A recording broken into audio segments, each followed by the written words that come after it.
Good afternoon, everyone. My name is Tom Suter. I am the founder of the Advanced Technology Academic Research Center. And today we're going to be talking about the quantum security challenge. This is like PhD level stuff here. So we're really excited to have this conversation. It's definitely a topic that's emerged in ATARC land, and we're excited to get going here. Welcome all the attendees. Special thanks to Allison Main, Mary Shiflett, and the entire Thales Trusted Cyber Technologies team. Great topic, good stuff. Today we're going to hear from our panelists. We're going to follow it with a Q&A session. We're going to pop in a few poll questions and then answer yours. We want to make this very interactive. As we do every week, we encourage the audience to submit questions in the Q&A section at the bottom of the platform here. And we want to make sure you receive your CP credit, so make sure you answer the poll questions. So my panelists can come on. I'll do some quick intros, and if you can wave when I call you up. We have with us Bill Newhouse, Engineer, Cybersecurity Center for Excellence, Applied Cybersecurity Division, Information Technology Laboratory at the National Institutes for Standards and Technology. And Bill, I think you opened that place, didn't you? You were one of the folks who got that stood up, as I recall. I was nearby. I wasn't officially assigned here until a couple of years after, and we established an FFRDC with MITRE. I jumped on then. Great, fantastic, thank you. And next we have Lily Chen, Cryptographic Technology Group Manager, Acting, Computer Security Division at the National Institutes for Standards and Technology, of course, in the United States Department of Commerce. And welcome, Lily. I miss those going out to your facility and all the talking about cloud computing, talking about security. I really miss the openness that you all had. It's fantastic. We'll get back to that, I'm sure, at some point.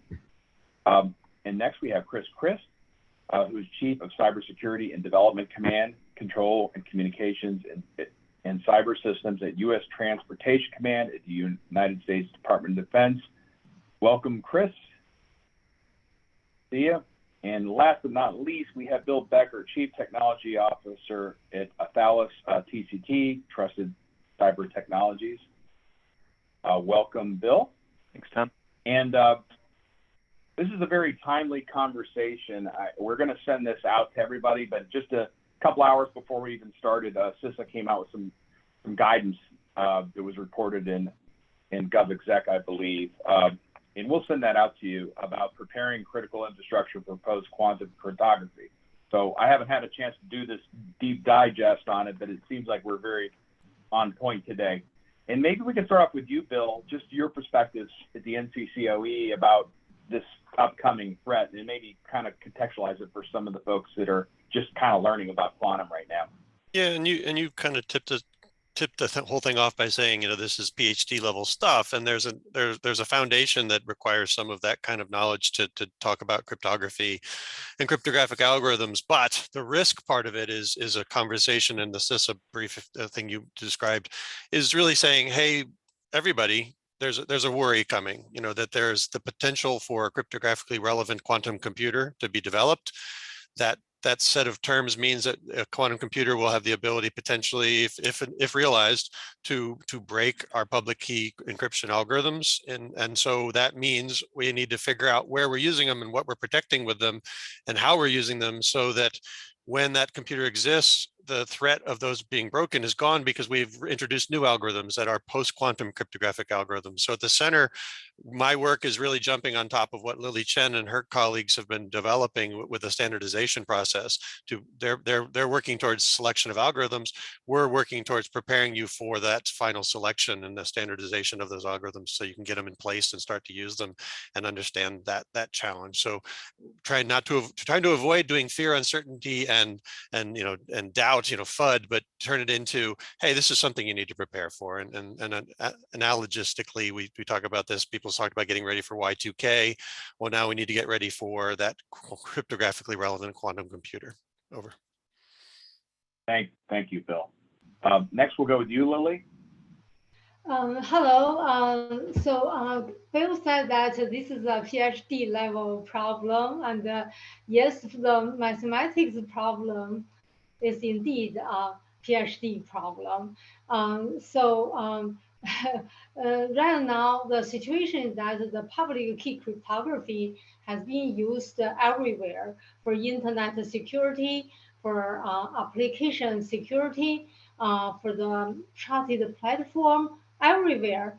But the quantum computers will change everything we understand about the security, right? So we need something, some new public key cryptography system which can resist quantum attacks. So our team started from 2015 to call for the proposals and to try to kind of collect the submissions to get the candidates to be standardized. So in the last 7 years, we received 82 submissions. We narrowed down twice. So from the first round candidates to the second round candidate, and also to the third round candidate. One thing I want to say that this is indeed a PhD level mathematics problem. And however, we do have a very strong team, and we work with the whole research community in this area. So we received 82 submissions from all over the world, and from 25 countries in 6 continents. The most difficult challenge is to analyze and evaluate these algorithms. Some of them have been in the research area for many years, like 40 years, 40 years, and some of them pretty new, in about 10 years. So evaluating the security is really a big deal. And so in the last 7 years, we narrowed down twice from the 82 to 26, and then to 15. And recently, we announced our selection, the first site of the selection, and we will develop the standards. And Bill's group in NCCOE work with industry partners to do the migration to PQC preparation. So the mathematics problem are really PhD level problems. However, the post-quantum cryptography deployment is everyone. And whether you are a user or a system engineer or the secure managers and the designers.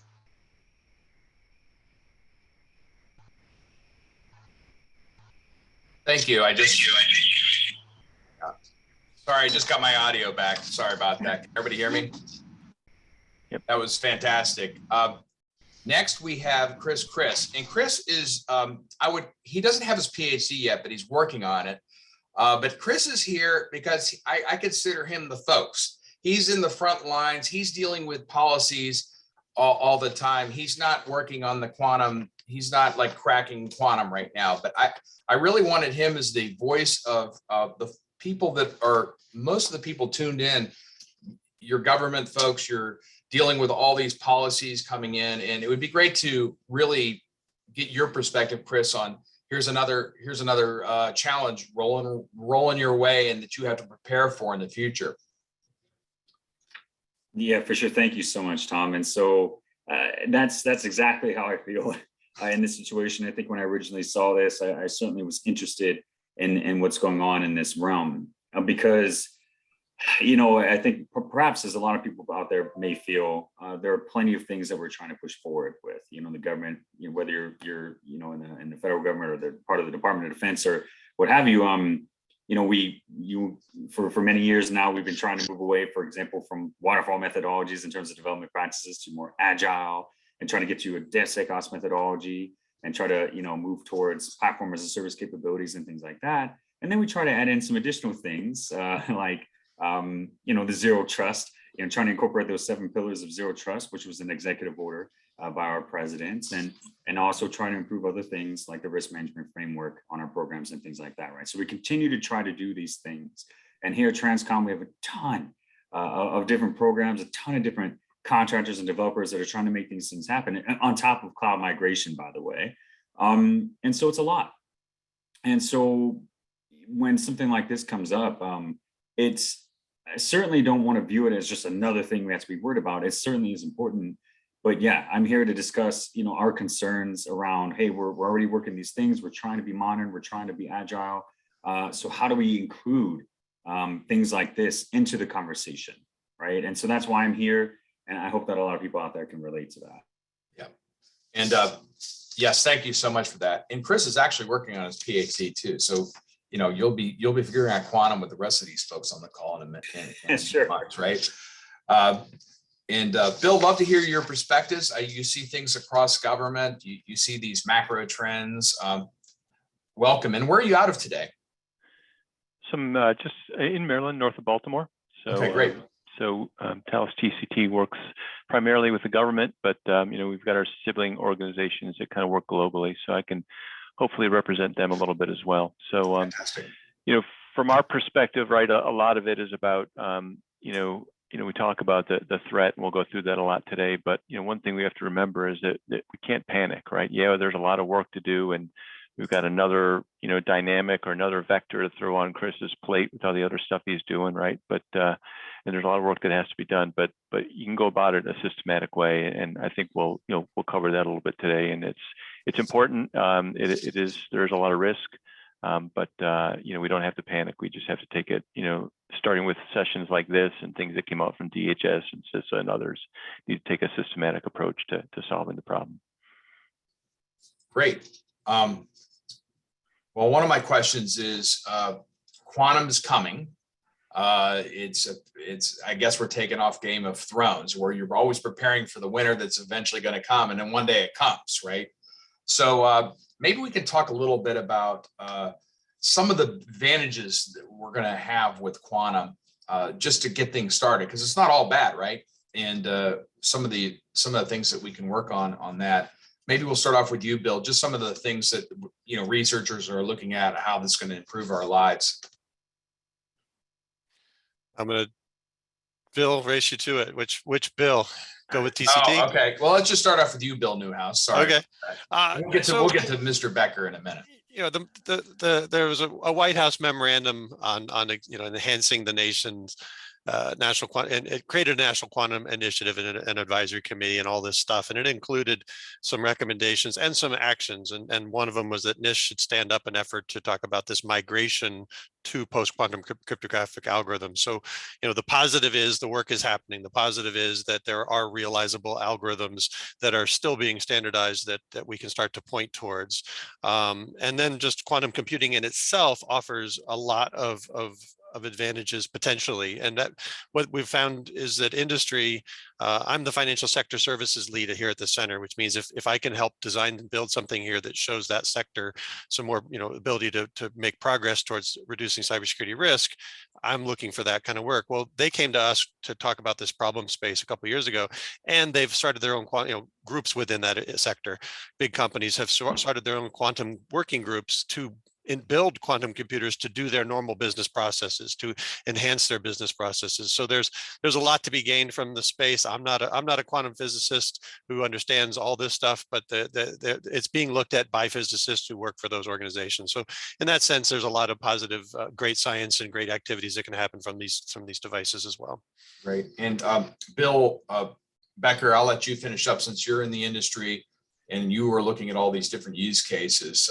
Can you add a little more color to the kinds of things we're going to be looking at in the future here? Yeah, sure. So I guess kind of one perspective, right? And the way I often talk about quantum is we start with the question, which quantum, right? So as you start these sessions, it's like, well, people hear the word quantum and they think different things, right? So, Bill just talked about quantum information sciences, right? So the quantum computing part, right? That's a whole field, right? And that's, if you look at the National Security Memorandum 10, it talks about how we're going to invest in that and make the U.S. a global leader in that. And we need to accelerate that effort, right? So that's about the quantum computing.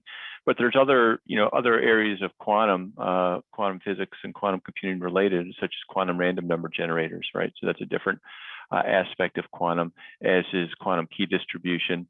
And then finally, what we're talking about really mostly today is post-quantum cryptography. So what happens when a sufficiently scalable quantum computer does bad things, right? So it can do lots of good things that Bill talked about, and it will do tremendous things, but the one bad thing it can do is what a lot of us today are focused on, is what can it do to public key cryptography. So again, I would say, when you hear the word quantum with your colleagues, the first question is, so which quantum are you talking about? Are you talking about post-quantum or the quantum computers from some of these industry players or foreign countries? So, yep.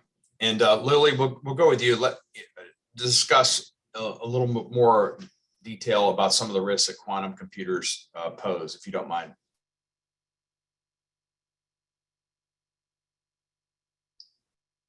Lily, you're on mute.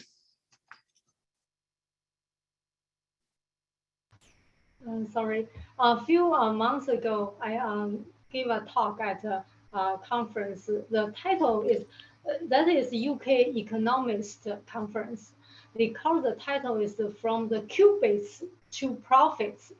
So from that conference, I said, well, here, I say it's no profits. You need to have to make sure that you have the budget, you have the resource to make the next transition, to deal with the security challenges by the quantum computers. From that point of view, the impact is to every kind of different sectors because of this transition. For example, the semiconductor industry needed to plan for implement the new post-quantum cryptography systems to have the hardware implementations, the applications, the protocol level, the communication, the infrastructure. All of this must be prepared for the next move.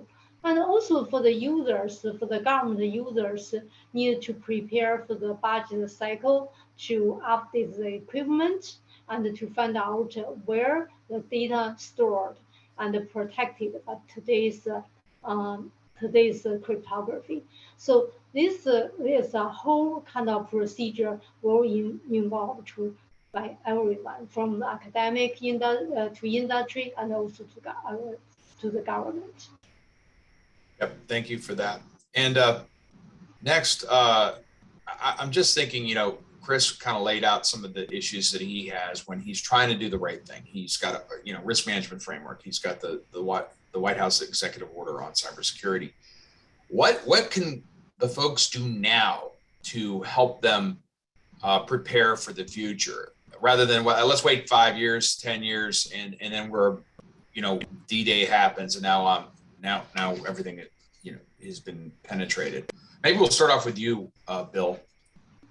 And Chris, if you want to come back with any questions, that'd be great. But we'll start off with Bill Newhouse. Yeah, yes. no, and so I'm going to cheat in not reading something that NIST has published, but to go to the Canadian Forum for Digital Infrastructure and Readiness, and they have a quantum readiness group. And when they describe what's the things to do, they can encourage you to already start by doing updating and patching. I mean, that's because some of these upgrades will happen in technologies and software that you may already be subscribing to, using, and therefore you'll just get it natively. That'll be a great outcome. But it's not trivial to put these new algorithms in place.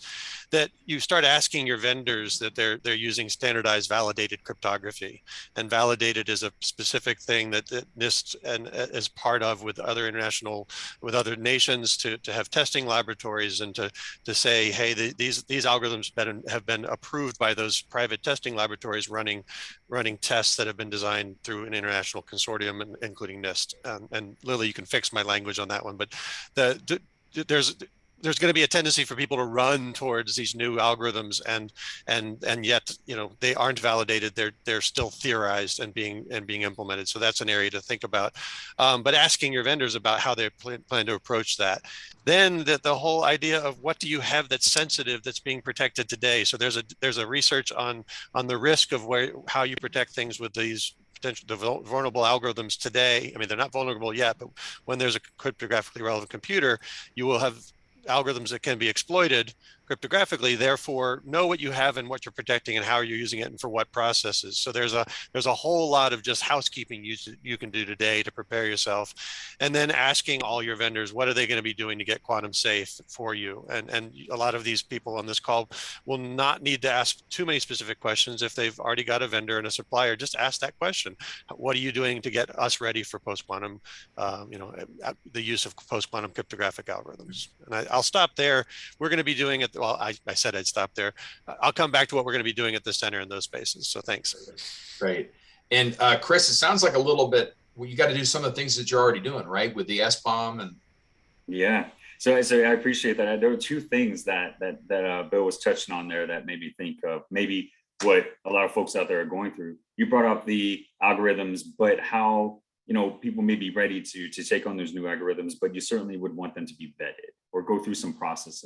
And that reminds me of another, thing that we've gone through in recent years with some entities out there. You can take advantage of what's called the Iron Bank, which is Cloud One's container repository, right?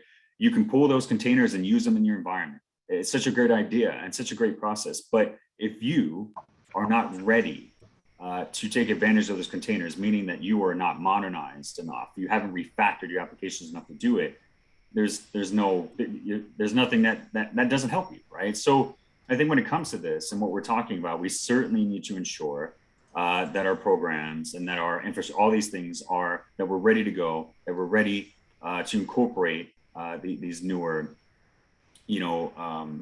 these newer methods that are being discussed today. And then the other thing that I think of, you bring up SBOM, Tom, and so for sure, that's what I think of as well. We certainly are currently working towards that. So software bill of materials, SBOM, right?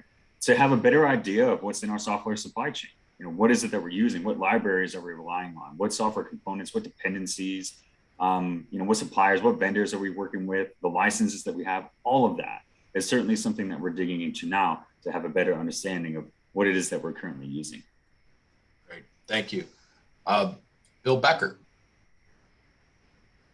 Yeah, I think I'd like to kind of touch on, or kind of go between, where Bill and Chris are at. So there's a couple of things, we mentioned, we talk about, finding your data and the risk and stuff like that. Another way to look at it that we talk about often is, what's the shelf life of your data, right? So not all data is the same, right? So, and when I say data, you need to take into account applications, such as Chris said, or firmware, things like that, right? So what's the shelf life of your data? Is it transactional data that you've stored or that you've encrypted that, after next week or next month, I don't really care if somebody gets that, right?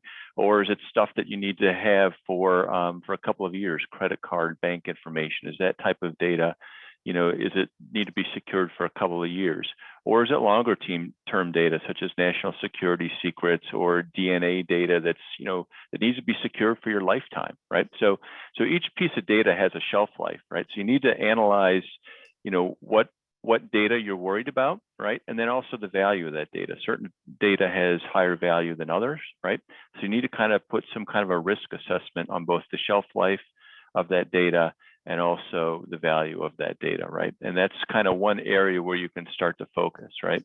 And the other thing I wanted to mention real quick, right, is this idea of agility and being ready for quantum algorithms. So Chris is talking about, this dynamic new world that we're in where, where you're downloading, containers and DevSecOps code on the fly, and you're updating it almost real time.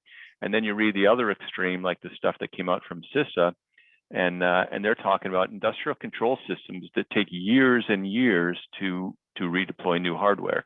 So most people are in that range, right? Somewhere from, yeah, it's no problem, I'll just update it. And others are like, I update this every 5 or 10 years. So you need to understand what you have out there and kind of do an inventory from that perspective as well. Great. Lily, any more pointers for Chris and the rest of the group out here? Yeah, I think the real kind of the things today that it's the transition will be a kind of a journey. However, we need to first understand that today where cryptography has been used to protect the data and which kind of data has been protected. So we kind of need an audit to have a priority list to make sure that we understand the different kind of risks and the different kind of applications. Great, great. We're starting to get some questions, and Bill, we have one that you want to take. If you could summarize, maybe not read the whole thing, but summarize. No, because I'm not the cryptographer here, but Razvan, George has been generous to ask some very detailed questions, and I wanted to point out something that Lily's group has created, which is Post-Quantum Cryptographic Forum, and it's an online message Google group essentially, and this is where people take these kind of questions. Hey, I think this might be an option, or what do people think about this over that? And as they start to explore, like beating them up, you'll get some great rational responses from not only NIST on occasion, but also other cryptographers around the world. So I don't have an answer for any of the specifics on the algorithms, but I think in that forum you could either re-ask the questions and get the better answers.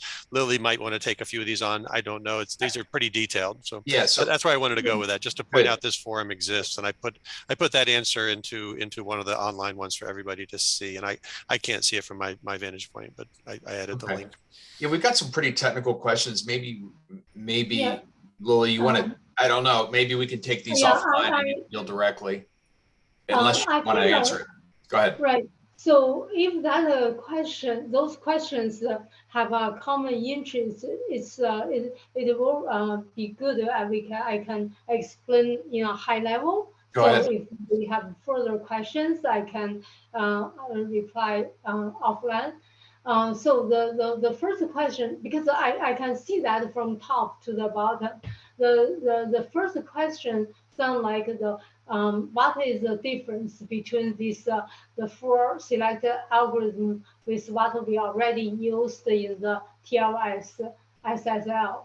So one you need to understand is that the essential difference is that currently in TLS and SSL, the algorithms like Diffie-Hellman key agreement or elliptic curve cryptography or the RSA, those either discrete log based or integer factorization based. So the operation is either integer operation or over a finite field or elliptic curves, those key establishment and the digital signatures. But the post-quantum cryptography, like listed here, like a crystal Kyber, crystal dilithium, Falcon, these kind of lattice-based. So the operation is on the lattice. It's based on the problem, shortest vector problem, the difficulties. So now we believe that is secure. It's still hard for the quantum computers. So operation, basically from the integer operation, finite field operation to a kind of like the matrix of vector operations. So essentially they are not very different.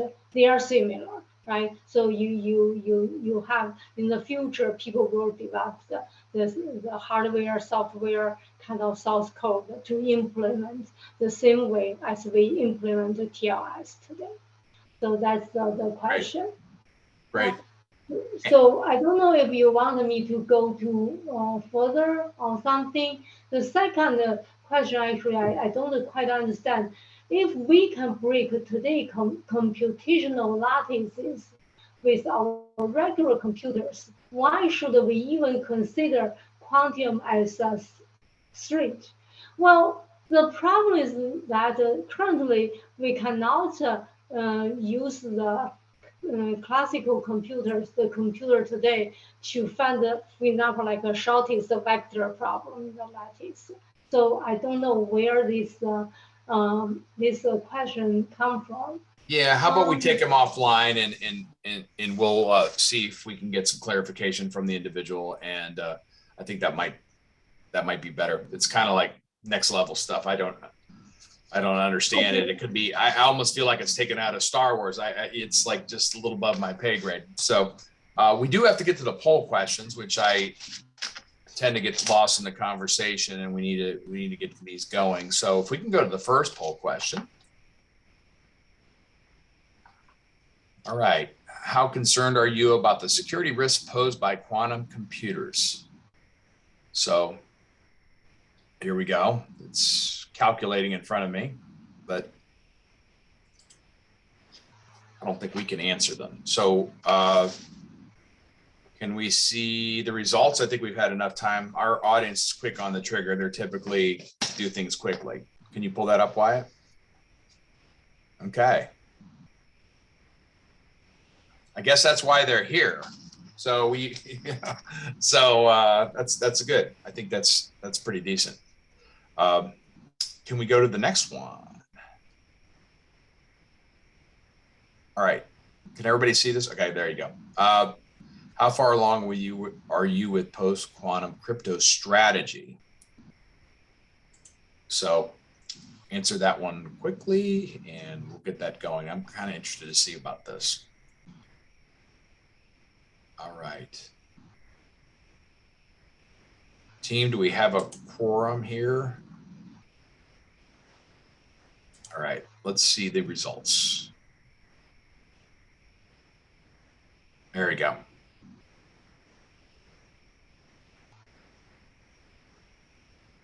I'm actually surprised we have so many people testing post-quantum crypto. I don't think this is the entire federal government. I think we've got a niche of people. So that's actually encouraging. But most of the people, we've got an honest audience. They're kind of all on the Chris stage, right? They're just starting to educate yourself, right? So I think that's pretty good. We've got some more questions. Maybe we can get to. Let's see. Mrs. Chen, this is one for you, Lily. Yes. Have you considered new and unique cryptographic implementations, key transport methods to current symmetric algorithms, in addition to solely trying to formulate a new hard math problem to replace the math that's inside today's PKI asymmetric methodology? The answer to this question is yes, because right now what the post-quantum cryptography is to find some hard problems, which is hard for both classical computers and also the quantum computers, because that's how we kind of design the new post-quantum cryptography. So that's, for example, like the shortest vector problem. In the lattice, or the random decoding problem for the code base. So those kind of mathematics problems. Great. Thank you for that. And maybe another one, CSFC, should we consider PSK over certificates sooner rather than layer, or at least one layer of encryption? Anybody want to answer that one? Bill Newhouse? No. The PSK means pre-shared key, right? Yeah. Is that the pre-shared key? Yes. I guess. Okay. So the public key cryptography, the beauty of the public key cryptography is that we overcome the challenge for the key distribution, pre-shared key, because today it's not a one-on-one communication. Like in the internet, how many internet routers you have? That's really many-to-many communications. So in this kind of case, pre-shared key is going to be a very difficult challenge. Right. So that's why it cannot replace public key cryptography, because the public key cryptography has been deployed for almost 30 years. So from that point of view, we cannot go back to the pre-shared key. Great, thank you.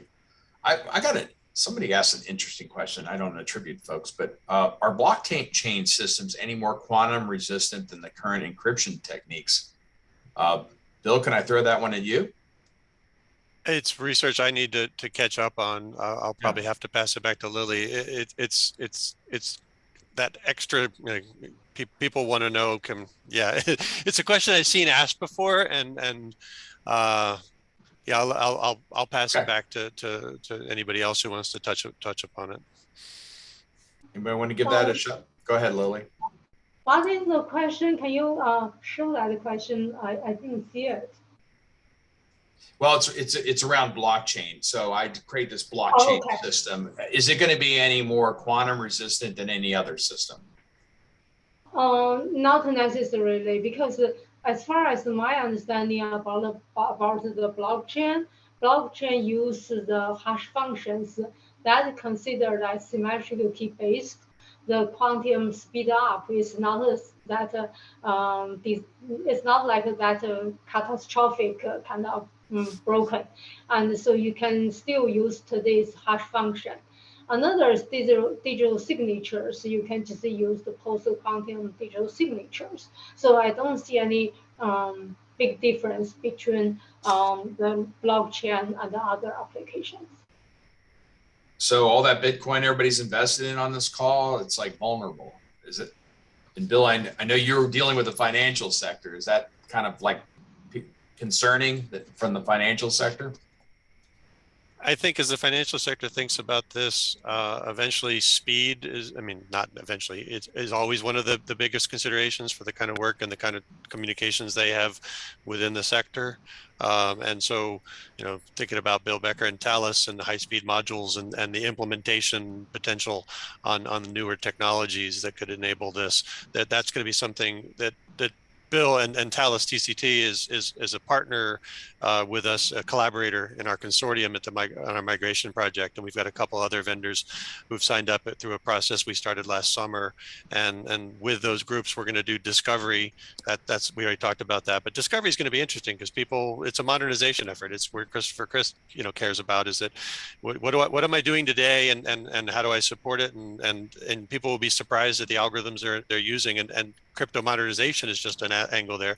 So we have a lot of teams helping us think about that the discovery part of it, but then performance and actual implementation of the algorithms on hardware is likely another work stream. And we're going to be doing these work streams over the next couple of years and exploring the algorithms that NIST has put in its third round paper, at least my colleagues at NIST have done.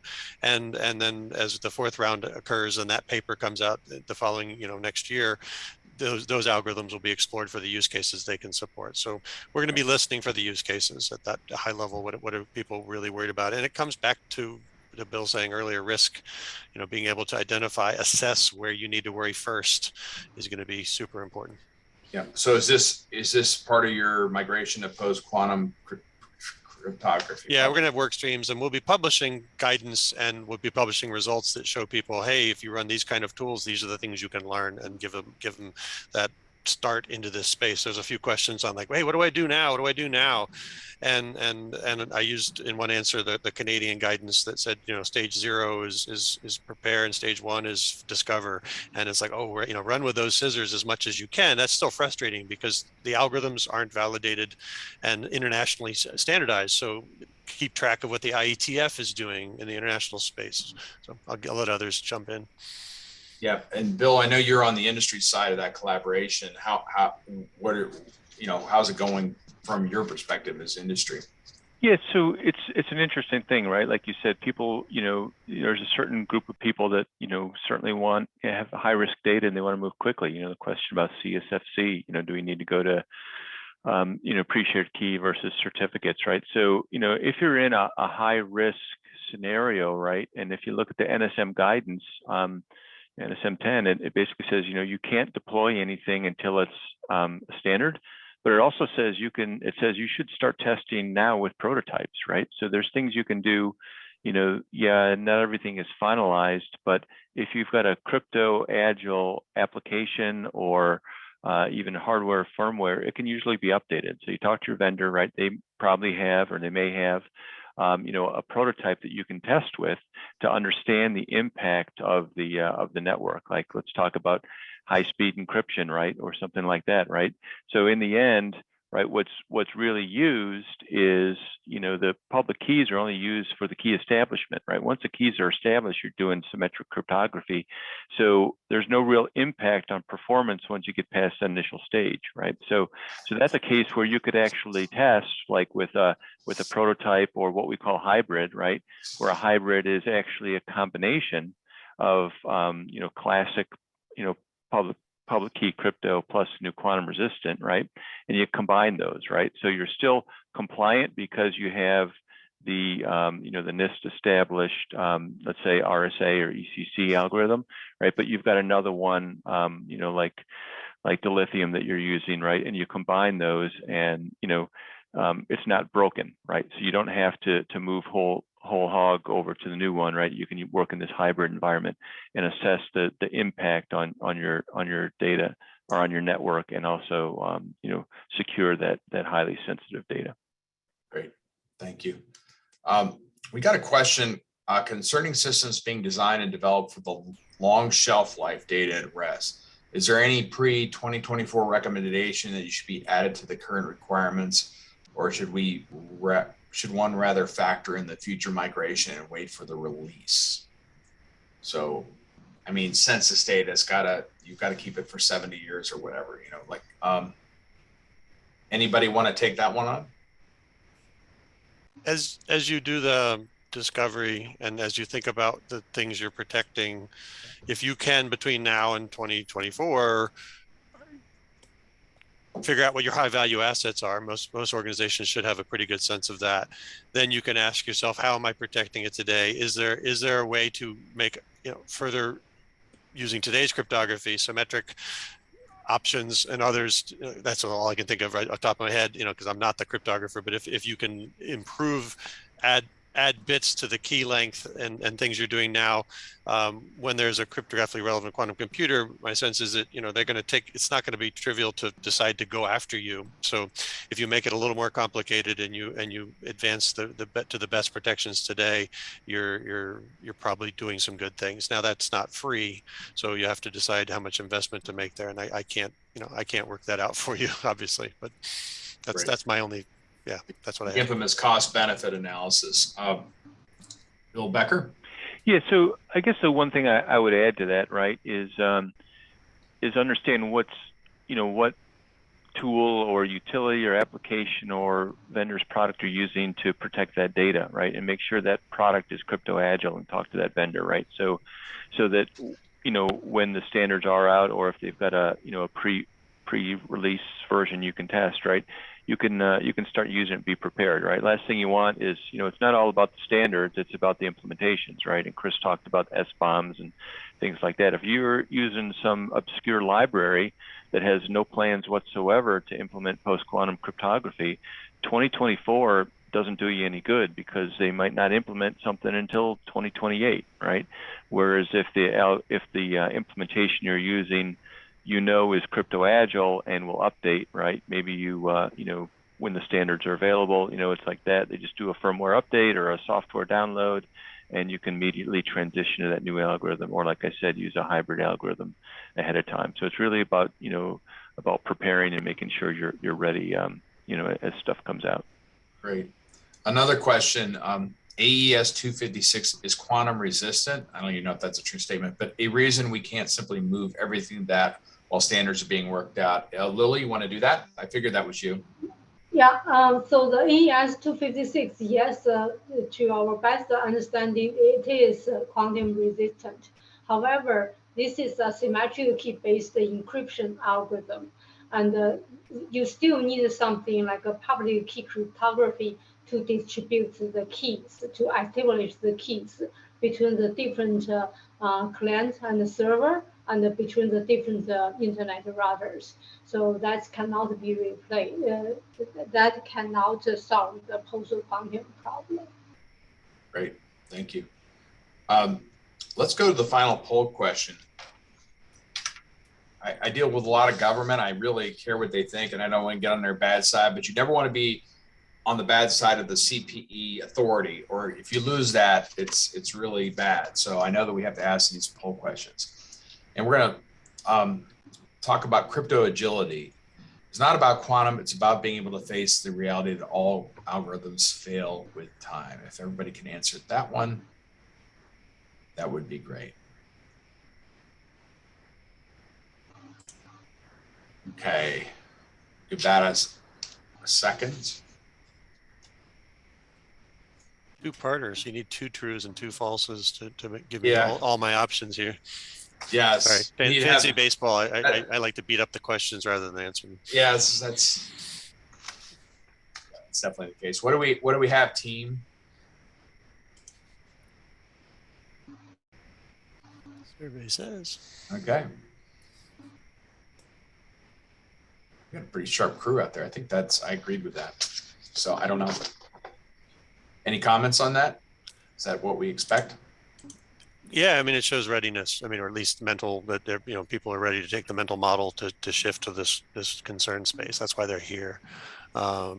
It's tricky, just where you are in your maturity to answer the questions. I've really liked Bill's insights about, just opportunities to ask your vendor, are they going to make this easier for you?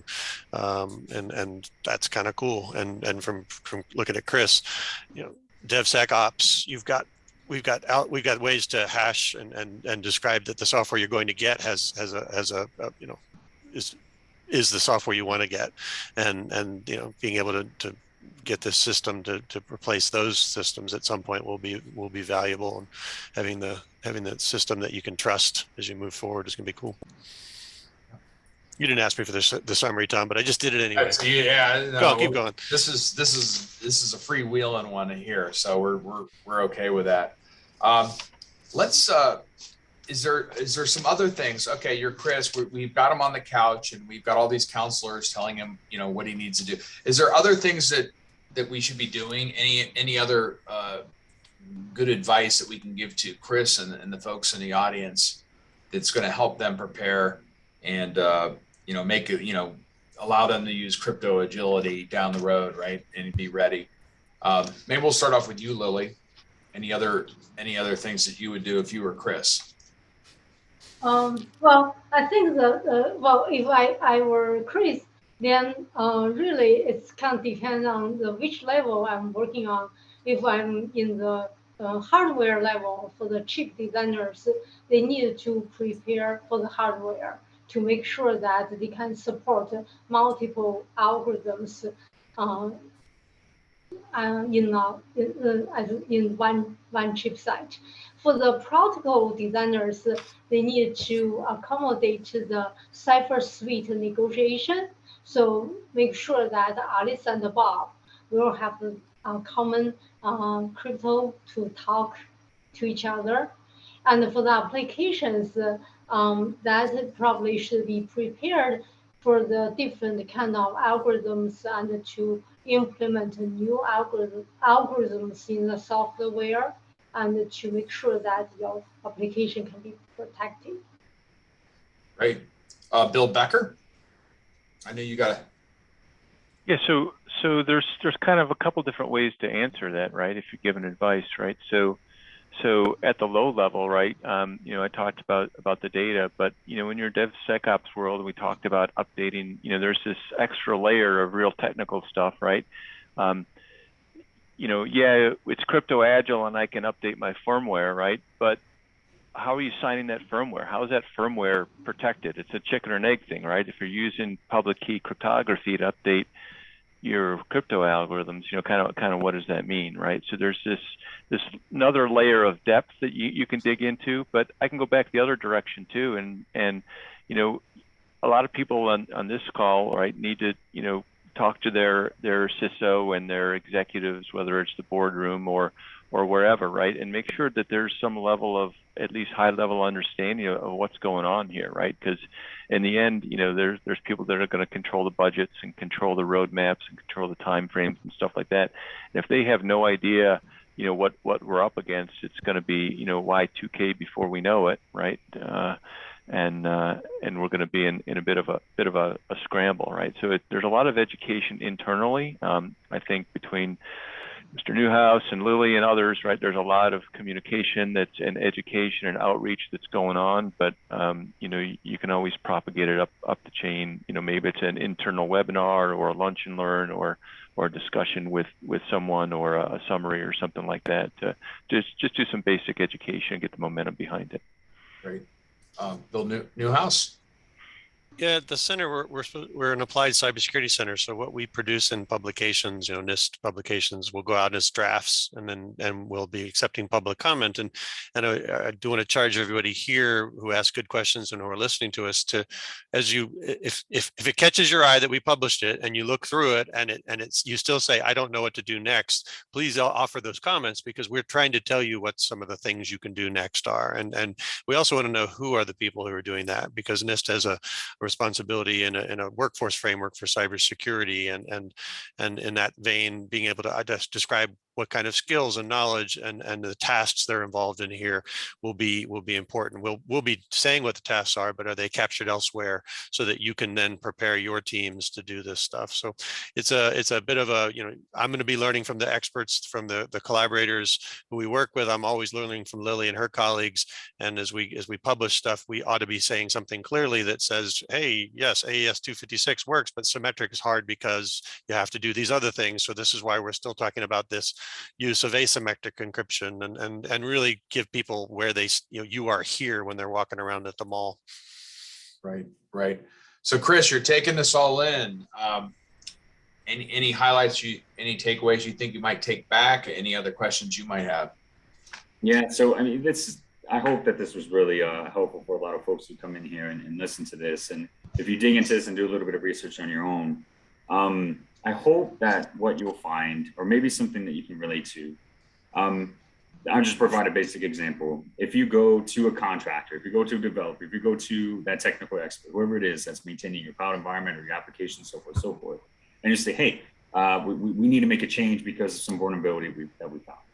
And if they go back to you and say, okay, that's going to take us days, weeks, or months, then I want to encourage you to try to work that contract, to try to work that PDOBS, to make it more agile in nature, to move towards that DevSecOps methodology so that you can incorporate these changes a lot faster than that. I just think that other than everything you've heard today, you can at least move towards being ready to make these changes happen, rather than waiting for someone to have to refactor an application that may take them a long time just to be able to use a new, let's say, algorithm in this case. So, but yeah, that's just something I think of when I'm hearing all these things. Yep. So at ATARC, we have a quantum group. I would say it's definitely more the educational. We're learning of all the folks working in quantum across government and industry. My team will send that out to everybody. And we've got a webinar every so often. We are also working on this commission to work with other entities, other countries. More on that to come, so we can all educate each other. We're all in the same boat. It's not just the United States. It's all of our allied partners. And I think that's some of the things that we're working on now. What do we need to do as a country what additional things should we be doing now over the next 5 years to get our country more prepared? So I would love to hear what things we should be doing in the next 5 years. Maybe no pressure or anything, Lily, if you were like the president for a day. No, I'm just kidding. What are some of the things that you've done? Just learning from, I just remember in AI, we launched something at the White House, and then you launched something at NIST. And what should we be doing about quantum? Winter's coming, right? Or quantum's coming, excuse me. So for NIST, so that's something every day we are working on. We are kind of made great effort on it to publish all the post-quantum cryptography standards. This is the first step. And of course, after that, we'll work with Bill's organization, NCCOE, to help people to do the migration. And at the same time, we will work with different standard organizations, including international standard organizations and some application-specific industry standards to use the post-quantum cryptography in their applications. And at the same time, of course, we continue to work with academic because this is will never stop. We will continue to analyze and evaluate these algorithms. And also we work with industry for the implementation and the government for the transition. Great, thank you for that. Bill Becker. Yeah, I'm sorry. I think one of the things that that we really need to focus on as well is just continuing down this path that NIST is going with standards and across the other organizations, right? So it's the first thing is going to be the standard for the algorithm itself, right? But then that has to get baked into all these other components, right? So whether it's the IPsec key exchange or TLS or PKCS11, whatever the standards are, all these need to incorporate that.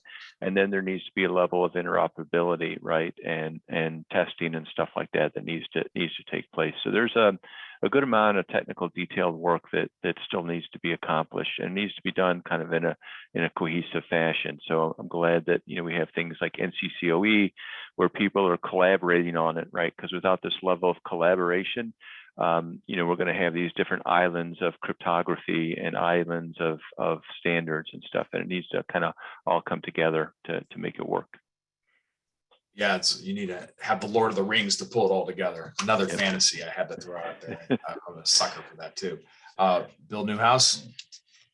Continuing down that collaboration path, we've mentioned DHS CISA, and they posted something today. We are communicating prolifically with them. They've got constituents who follow them for all the right reasons for the critical infrastructure protection needs. And so getting the messages out through those channels, and then them pointing to our work as we perform it. We just formed these teams within the center to start doing this work. And the beginning is to start running it in the lab and see what happens. And what it is, we'll describe in various times when we get together with folks. Then there's also, NSA and its responsibilities, and so they're going to be putting out guidance, and they're also in strong communication with us by law, by reason, and everything else there. And I've mentioned the other groups. You've got a quantum working group. The Cloud Security Alliance has one, as does the Canadian, folks that I mentioned before, and the European Commission. All these, European Union, they're all thinking about this space. So it almost you could exhaust yourself trying to track it all, but the same messaging is coming together, and the fact that we're driving towards international standards that then will need a validation structure for federal use. The FIPS process is that NIST is part of. That's all going to need to follow along in this space too. So it's plenty of work to be done and to share and ask yourself what's the next right thing to do in this space. Great. And we'll hopefully give you some of those answers. Thank you. Last second comments. Is there anything that we forgot or we need to emphasize for this audience? I can't believe this hour is going by so quickly. Maybe we'll start off with you, Lily. So one more thing I will add is that these standards also have an evaluation program that called the Cryptographic Module Validation Program for the government usage. So after we have the standards, after the vendors start to implement this standard in their crypto module, and the testing team will establish the PQC testing procedure and to do the FIPS 140 validation. Great. For government usage. Thank you. And Chris, any final comments? Thank you for today for being our guinea pig, shall we say. I think it really worked out well that you were on. So I think you represented the folks. Any last comments? Yeah, no, I appreciate it. No, I think, I just think that what I mentioned earlier is perhaps going to be key for this course, especially if they're trying to figure this out. That minimally, you certainly can work to be ready via those methods that I had already talked about. Right. And then hopefully as you're professionals and you dig into this, it'll be easier to incorporate it into what you're already doing. Very good. Bill Newhouse. Just noticing the last question, the person said they're from Romania and asking about international competition in this space. Well, NIST led a competitive process towards the selection, but it's iterative and stuff. But at some level, the idea of trying to break these things and pen test them is certainly part of this. It always has been, and it probably will grow into international competitions at some level. But the cleverness to break and push on these things is why this is an open and transparent process for Lily's team and us at NIST is to let people see what's happening so that everybody can take a shot at it, because there's no you can't do this without being open and transparent, and it is a very international problem. Great. And Bill, thank you for doing this. Bill Becker, you get the last word on this. I think a lot of it's really just emphasizing the crypto agility, right? So a lot of us that have been doing this for a while, right? Whether crypto is always going to get broken or become obsolete, right? So it's kind of the fact of life, right? So whether it was DES going to triple DES or AES or new hash algorithms, elliptic curve, and now post-quantum algorithms, right? And we've seen, what did Lily say? We started with like 82 different things that everybody thought was great. We've whittled it down to 6, right? And then some of the other ones, eventually maybe some of those will get broken. So it's this process, it's this journey we're on. So kind of embrace the journey, be agile, and just know your risks, and kind of get ready, but don't panic. We'll be all right. Well, it's been fantastic. Thank you, Bill Becker, Bill Newhouse, Chris, and Lily Chen. Really appreciate it. We got one more poll question. Do you need your CPE credit? I promise it's the last one. So if you need it, we'll do that kind of service for you and get you mailed out your CPE credit and get you squared away. Thank you all. This has been fantastic. And of course, we've got a great breakfast next week. ATARC and the Federal Mobility Group, we have a mobile breakfast. Haven't done one of these in a while. It should be fun. I think we do have NIST there. I think Jim Howell's is supposed to be there. But we have a lot of different agencies working on that. A lot of updates. Good stuff. Thank you all for joining us, and we'll see you next week. Okay, bye-bye. Thank you.